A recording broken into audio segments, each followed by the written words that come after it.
Assalamu alaikum wa rahmatullahi wa barakatuh. Nous nous retrouvons aujourd'hui pour une méditation sur les alliances sacrées que l'on trouve dans le 7e juz du Coran. C'est une lecture qui, vous allez voir, est particulièrement profonde durant le Ramadan. Ce juz nous introduit à la sourate Al-Maïda, qui est l'une des toutes dernières à avoir été révélée. Elle vient en quelque sorte sceller les lois qui régissent non seulement ce qui entre dans notre corps, mais aussi l'intégrité de nos paroles, de nos promesses. Prenez un instant pour ressentir le poids de ces mots. Il est immense.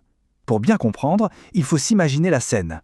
Ce verset a été révélé l'après-midi du jour d'Arafat, pendant le pèlerinage d'adieu, dans la toute dernière année de la vie du prophète, que la paix soit sur lui. C'est donc une déclaration finale, un véritable sceau divin qui établit le fondement d'une foi qui est désormais parfaite, complète, un cadeau éternel. Alors, qu'est-ce que ça signifie une religion parachevée? Eh bien, ça veut dire qu'elle est bâtie sur des fondations solides, une série de promesses sacrées, des alliances. Une alliance, c'est bien plus qu'une règle, c'est une relation, un engagement mutuel entre le Créateur et nous, sa création. Et le Juz 7 nous invite justement à examiner la solidité de nos propres promesses en ce mois béni. Et ça commence très fort. Regardons ensemble le tout premier commandement de la sourate Al-Maïda. Ce n'est pas juste une suggestion, non, c'est une instruction directe qui donne le ton pour toute notre relation avec Dieu et avec les autres. Remplissez vos contrats. La puissance de cette phrase d'ouverture est juste saisissante. C'est direct, clair, sans aucune place pour l'ambiguïté. Ça nous dit une chose fondamentale. La foi, ce n'est pas une idée abstraite. Elle se prouve par nos actes, par notre fiabilité, par le respect de la parole donnée. Et pendant le Ramadan, cette idée de contrat prend une dimension encore plus forte, n'est-ce pas? Le jeûne, c'est notre contrat le plus intime avec Allah. C'est un pacte de soumission, de confiance. Mais le Ramadan ne met pas le reste de la vie sur pause. Bien au contraire, il intensifie tout.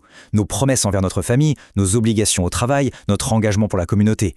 Tout est magnifié. C'est là que notre foi devient vraiment tangible.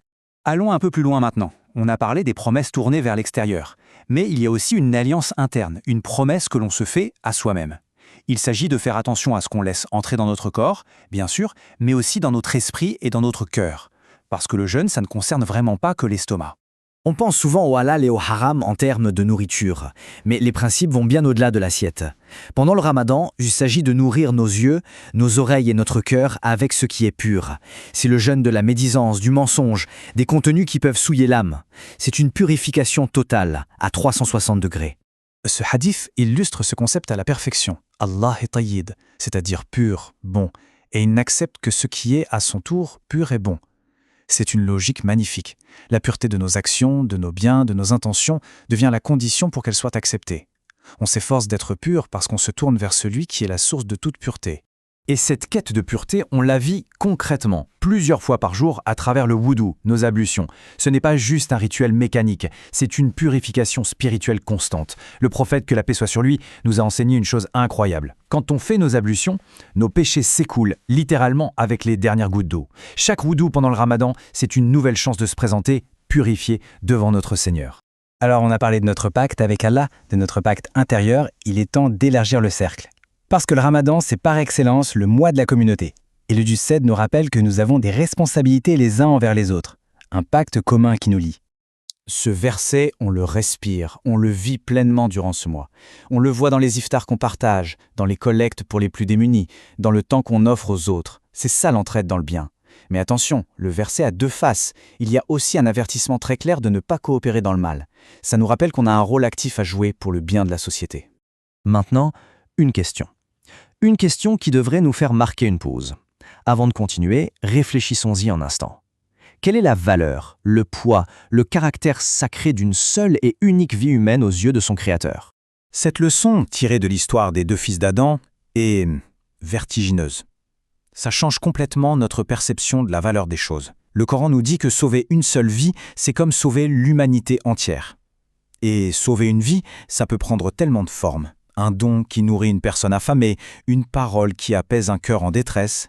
Chaque geste de générosité durant ce mois porte ce poids cosmique. Jusqu'à présent, on a beaucoup parlé de nos responsabilités, de notre part de l'alliance. Mais une alliance, c'est une relation à deux. Le récit se tourne maintenant magnifiquement vers la manière dont Allah lui-même remplit sa promesse en tant que pourvoyeur suprême. C'est là que le nom même de la sourate, Al-Maïda, la table servie, prend tout son sens. Elle porte le nom de cette histoire incroyable où les disciples de Jésus, que la paix soit sur lui, ont demandé un signe tangible, une preuve de la générosité d'Allah pour apaiser leur cœur. Et une table servie, une maïda, est descendue du ciel. Et cette histoire, elle nous parle très personnellement, ici et maintenant. Chaque soir, quand on s'assoit pour l'iftar, notre table, qu'elle soit simple ou abondante, devient notre maïda personnelle. C'est une provision divine, un signe d'Allah envoyé spécialement pour nous, pour récompenser notre patience. Chaque date, chaque gorgée d'eau est un rappel de sa miséricorde infinie.